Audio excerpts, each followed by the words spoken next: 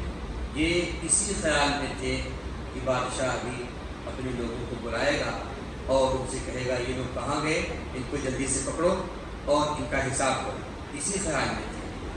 اور 309 سال تک سوئے رہے، نہ ان کے ناخن بڑھے، نہ ان کے بال بڑھے، نہ اور کچھ بھی ہوا، بلکہ یوں کہہ لیجیے ان کا جسم جیسے 309 سال پہلے تھا ویسے ہی بعینہ اسی صورت میں 309 سال کے بعد بھی موجود۔ یہیں پر ہمیں یہ عقیدہ ملتا ہے کہ جب اللہ کے ولیوں کو اللہ رب العزت اس طرح سے انتقال دے کر، موت دے کر، وفات دے کر بھی ان کو ان کے جسم کے ساتھ اس طرح سے محفوظ رکھ سکتا ہے، جب ولیوں کا یہ عالم ہے تو پھر نبیوں کا عالم کیا ہوگا؟ ایسے میں وہ لوگ جو کہتے ہیں کہ نبی بن کر معاذ اللہ رب العالمین مٹی میں مل گئے، ان کو قرآن کی سورہ کہف پڑھ کر اپنے عقیدے کو درست کرنا چاہیے کہ جب ولی کے بدن کو اللہ محفوظ کر دیتا ہے تو ولی سے لاکھ درجے بلند ہوتی ہے انبیاء کی ذات، اور ان انبیاء میں سید الانبیاء کی ذات جب ولی اپنی قبر میں رہ کر بالکل بعینہ اسی طرح سے رہ سکتے ہیں جس طرح سے دنیا میں تھے، تو پھر نبی کیوں نہیں رہ سکتے؟ اور پھر سید الانبیاء کا معاملہ ہی سب سے الگ ہے کہ جن کے بارے میں رب تبارک و تعالیٰ نے ارشاد فرمایا وَرَفَعْنَا بَعْضَهُمْ دَرَجَاتٍ۔ نبیوں میں بھی مراتب کے اعتبار سے فرق ہے، کسی کو اللہ نے کریم بنایا، کسی کو روح اللہ کہا، کسی کو خلیل اللہ کہا، کسی کو نجی اللہ کہا، کسی کو صفی اللہ کہا، لیکن قربان جائیں ان سب میں سب سے برتر و بالا اور سب سے افضل و اعلیٰ آنے والی جو ذات ہے اس کو ہمارے اور آپ کے رب نے حبیب اللہ سے پکارا ہے۔ تو جب خلیل اللہ کا یہ عالم ہو سکتا ہے، نجی اللہ کا یہ عالم ہو سکتا ہے، صفی اللہ کا عالم ہو سکتا ہے، کلیم اللہ کو یہ بلندیاں مل سکتی ہے، تو جن نبی کے صدقے میں ان کو یہ بلندیاں ملی ہیں اس نبی کا عالم کیا ہوگا، اس رسول کا کیا عالم؟ سب سے اولا و اعلیٰ ہمارا نبی، سب سے بالا و بالا، کرنوں بدلی رسولوں کی ہوتی رہی، کرنوں یعنی زمانے میں بدلی ہوتی رہی، ایک کے بعد دوسرے نبی آئے، دوسرے کے بعد تیسرے، تیسرے کے بعد چوتھے، کرن بولتے ہیں ایک صدی کو، ایک صدی تک، کئی صدی تک نبی بدلتے رہے، آتے رہے جاتے رہے، آتے رہے جاتے رہے، لیکن جب ہمارے نبی کا معاملہ آیا تو فرما دیا گیا اے نبی اب آپ تشریف لے آئے، اب کوئی دوسرا نبی نہیں آئے گا، آپ کے اوپر ہی نبوت کے دروازے کو بند کر دیا جائے گا۔ تو پھر ایسے میں سوچنا چاہیے کہ جو تمام نبیوں میں سب سے افضل و اعلیٰ ہو ان کی شان کا کیا کہنا اور ان کی عظمت کا کیا کہنا؟ کیا وہ اپنی قبر میں بالکل بعینہ اسی طرح سے نہیں ہوں گے جس طرح سے وہ اپنی حیات ظاہری میں تھے؟ یقیناً ہیں، وہ بھی نہیں یقیناً ہیں، اور کبھی کبھی اس کا اظہار بھی ہوتا ہے۔ حضرت امام سیوطی علیہ رحمۃ اللہ نے لکھا ہے کہ حضرت امام رفاعی احمد ابن کبیر الرفاعی علیہ رحمۃ اللہ جب حضور کے روضے پر حاضر ہوئے تو باقاعدہ حضور نے اپنا دست اقدس اپنا ہاتھ مبارک اپنی قبر سے نکال کر امام رفاعی سے مصافحہ فرمایا، اور مصافحہ کرتے وقت ایک دو نے نہیں کئی لوگوں نے حضور علیہ الصلوۃ والتسلیم کے دست مبارک کو ملاحظہ فرمایا۔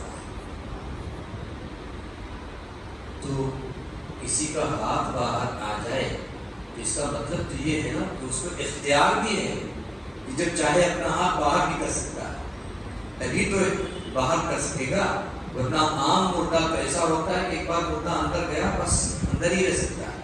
لیکن نبی کا عالم یہ ہے کہ جب چاہتے ہیں جس کو چاہتے ہیں اپنے دیدار سے بھی مشرف فرما دیتے ہیں، جس کو چاہتے ہیں اپنا دست اقدس دکھا دیتے ہیں اور اپنی نورانیت کا جلوہ عطا فرما دیتے ہیں، ہے کہ نہیں؟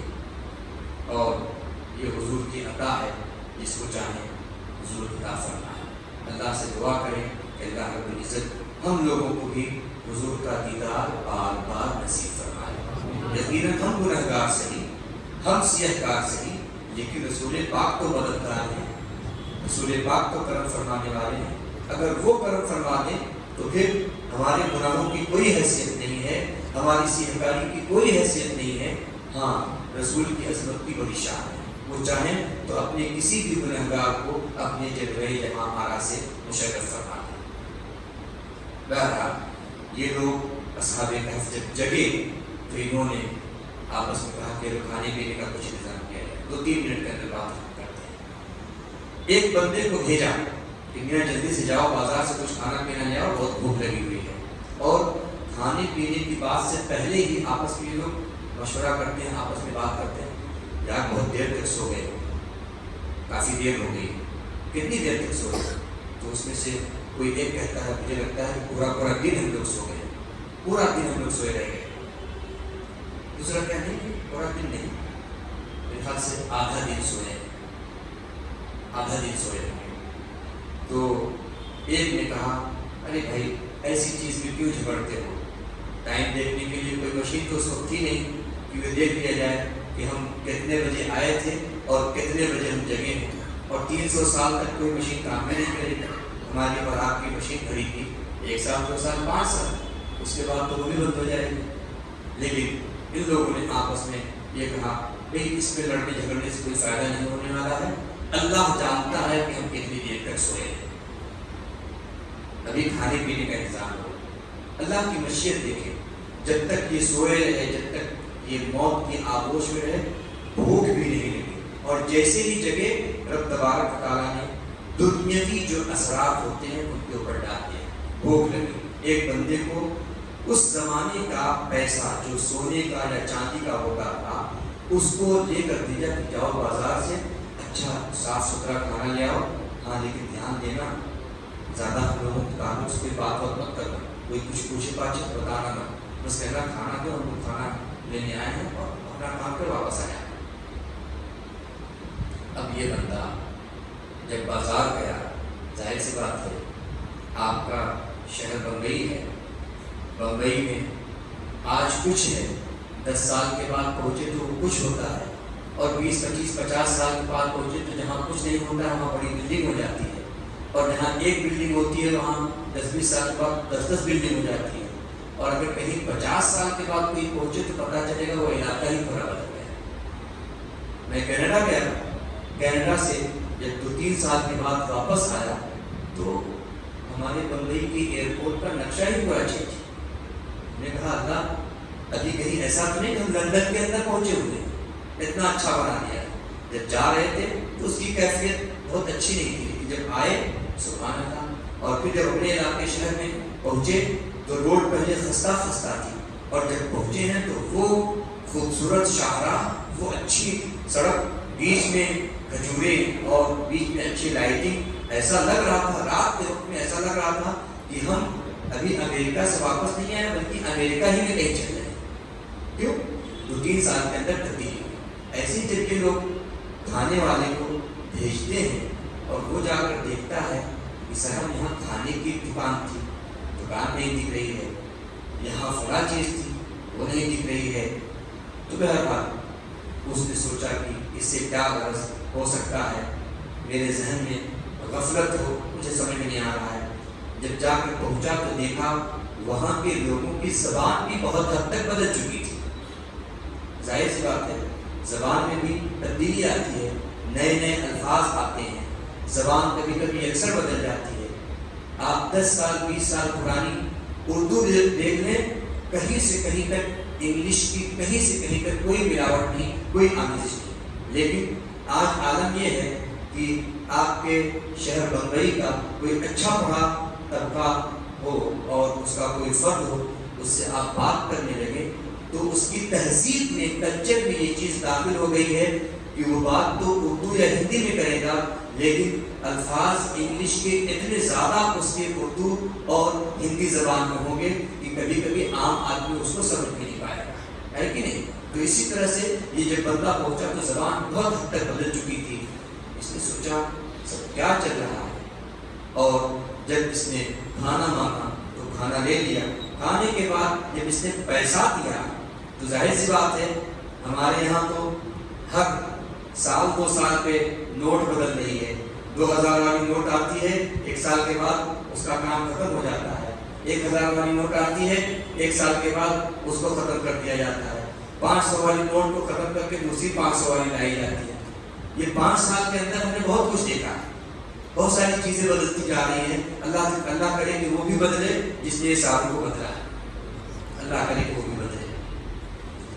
بہرحال یہ بندہ جب پہنچا اور اس نے کھانا لیا اور اس کے بعد کھانے کے بعد جب پیسہ دیا تو جس کو پیسہ دیا تھا اس نے جیسے ہی پیسہ دیکھا اس نے کہا ہو سکتا ہے میاں کو اچھی دولت ہاتھ لگی اور اس کو پکڑ لیا. کہا کہ یہ پیسہ کہاں سے تو میرا، یہ سمجھا کہ یہ میرا اپنا پیسہ ہے، میں نے کسی سے لیا نہیں، ہمارا اپنا پیسہ. نہ ایسا ہو ہی نہیں سکتا. اس پیسے کا رواج اور چلن تقریباً 400 سال پہلے تھا، تقریباً 400 350 سال پہلے اس کا رواج تھا. اب تو سب کچھ بدل گیا ہے. تمہارے پاس کہیں سے کوئی دولت ملی ہے، اسی دولت کی بوتے پر تم یہاں آ کر کھانا لینے آئے ہو. نہیں تم کو تو پکڑ کر رکھیں گے. میاں آئے تھے کھانا لینے، پکڑے گئے. اب وہ بیچارے جو دوسرے تھے وہ انتظار میں تھے، کھانا اب آئے تب آئے، اب آئے تب آئے، لیکن وہ جو ساتھی کھانا لینے گیا وہ تو پکڑا گیا. اور ادھر کی حالت یہ ہوئی، اس وقت کے زمانے کا جو بادشاہ آیا اس زمانے میں 2 گروہ میں آپس میں بڑی اختلافی اور نزاعی کیفیت پیدا ہو گئی. ایک گروہ اسی کے بادشاہ کے مشیروں میں سے اور ماننے والوں میں سے ایک گروہ کہتا تھا کہ مرنے کے بعد زندہ نہیں ہونا، دوسرا کہتا تھا نہیں مرنے کے بعد زندہ ہونا، اور اس کی کیا کیفیت ہے وہ اللہ جانتا ہے. تو اس وقت کے بادشاہ نے، نام میرے ذہن سے نکل رہا ہے، عبرانی قسم کا نام ہے، بڑا ٹیڑھا نام ہے، لیکن نام اس کا ایک بادشاہ کا ملتا ہے تاریخ میں. اس نے اللہ کی بارگاہ میں دعا کی کہ مولا جو بھی حق ہے، قریب رکھ، جو بھی حق ہے اس کو واضح فرما دے تاکہ میری قوم گمراہی سے محفوظ ہو جائے. آپ دیکھو دعا کی کتنی بڑی برکت ہوتی ہے. یہاں اس بادشاہ نے دعا کی کہ مولا مرنے کے بعد زندگی کی صورت کی جو بھی کیفیت ہے، جو بھی حق ہے اس کو واضح فرما دے تاکہ میری قوم فساد سے اور گمراہی سے بچ جائے گا. ادھر یہ دعا کر رہا ہے اور اس طرف یہ بندہ پکڑا جاتا ہے. جب پکڑا جاتا ہے تو لوگ پکڑ کر اس کو بادشاہ کے پاس لے کے آتے ہیں اور کہتے ہیں کہ اس کے پاس کوئی خزانہ ہے، یہ بہت پرانا خزانہ اپنے پاس رکھا ہوا ہے. اس کی ایک مثال یہ ہے کہ اس کے پاس یہ پیسہ ملا ہے جس کا چلن 300 350 400 سال پہلے تھا. تو بادشاہ نے اپنے لوگوں کو بلا کر اور اس کو بیٹھا کر پوچھنا شروع کیا، بات کرنا شروع کر دی. جب بادشاہ بات کر رہا تھا تو یہ بندہ جو اصحاب کہف میں سے ایک تھا اس نے کہا کہ تم اس وقت کے بادشاہ؟ کہا ہاں ہم اس وقت کے بادشاہ ہیں. تو کہا اس بادشاہ کا نام لے کر جو اس کے زمانے میں ان کے مرنے سے پہلے جو بادشاہ تھا اس کا نام لے کر اس نے کہا کہ اس بادشاہ کا کیا ہوا؟ اس بادشاہ نے کہا وہ بادشاہ تو 300 سال پہلے تھا، وہ بند کرا کے ختم ہو گیا، اس کا کہاں، اس کی کوئی کہانی نہیں ملتی ہے. تو اس اصحاب کہف والے بندے نے اللہ کا شکر ادا کیا اور کہا کہ سنو ہم اللہ کی ایک نشانی ہیں، ہم اللہ کی ایک نشانی ہیں. کیا نشانی ہے؟ کہا ہمارا معاملہ ایسا ایسا تھا. ہمارے زمانے میں بادشاہ نے یہ شرط لگائی تھی کہ اگر کوئی بھی اس طرح کی باتیں کرے گا کہ مرنے کے بعد زندہ ہونا ہے، اس کو تہہ دیکھ کر دیا جائے گا۔ ہم اپنا دین بچانے کے لیے بھاگے، اور جب اللہ رب العزت نے چاہا، تم نے دعا کی، تو رب تبارک و تعالیٰ نے ایک مدت کے بعد ہم کو پھر زندگی عطا فرمائی، تاکہ مرنے کے بعد زندہ ہونے کی جو کیفیت ہے اس پر تم کو دلیل بھی مل جائے اور تمہارے دعاؤں کی مقبولیت کا ثبوت بھی مل جائے۔ ایسی بات ہے، کہا تم کتنے لوگ تھے؟ کہا اب یہ کہنے کی ضرورت نہیں ہے، چلو میرے ساتھ ہی دیکھ لو کہ ہم کتنے لوگ ہیں۔ چنانچہ بادشاہ اپنے پورے لاؤ لشکر کے ساتھ اور آوان و انصار دوست و احباب مشیر کے ساتھ ہو کر اس بندے کے ساتھ ہو لیتا ہے اور اس کے ساتھ چلتا ہے۔ اب ادھر جتنے دوست سب کھانے کے لیے پریشان تھے کہ جلدی کھانا لے آئے، جلدی کھانا لے آئے، جب انہوں نے شور سنا کہ لوگ آ رہے ہیں تو نکل کر دیکھا، سب نے کہا اس نے مروا دیا، پکڑوا دیا، اس نے پکڑوا دیا۔ ہم نے کہا تھا کہ جا کر ذرا احتیاط سے کام کرنا، لیکن بے احتیاطی کر کے سب کو پکڑوا دیا۔ اور جب یہ لوگ قریب آئے تو اصحاب کہف نے دیکھا کہ یہ نہ تو وہ بادشاہ ہے جو ہمارے زمانے میں تھا، اور نہ ہی وہ رعایا، وہ قوم ہے جو ہمارے زمانے میں تھی، اور ان کے چہرے مہرے، ان کی زبانیں بھی بدل چکی ہیں۔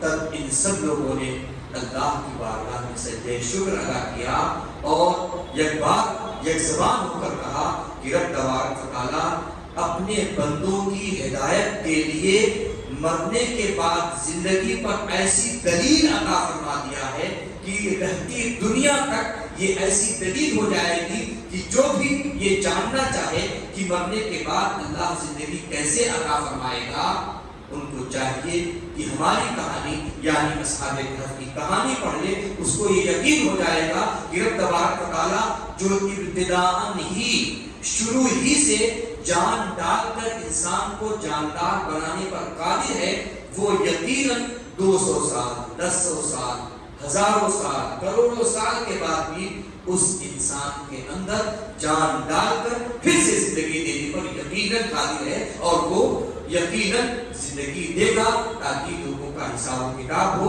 اور پھر حساب و کتاب کے بدلے میں رب تبارک و تعالیٰ انہیں جنت یا جہنم عطا فرمائے گا۔ رب تبارک و تعالیٰ اس طرح سے اپنے بندوں کی ہدایت بھی عطا فرماتا ہے اور ہدایت کے ساتھ ان کے عقیدے کی حفاظت کا اہتمام بھی فرماتا ہے۔ اور مزے کی بات بتاؤں کہ جب وہ لوگ آئے، بادشاہ کے لوگ آئے اور بادشاہ نے اصحاب کہف سے ملاقات کی، سب سے ملنے کے بعد بڑی خوشی کا اظہار کیا، اور سارا معاملہ جب ہو گیا تو ان اصحاب کہف نے کہا کہ جب ہم اللہ کی نشانی ہیں تو اب ہمیں اللہ کی نشانی کے طور پر ہی رہنے دیں، ہم کو اس غار کے اندر ہی جانے دیں، ہم چاہتے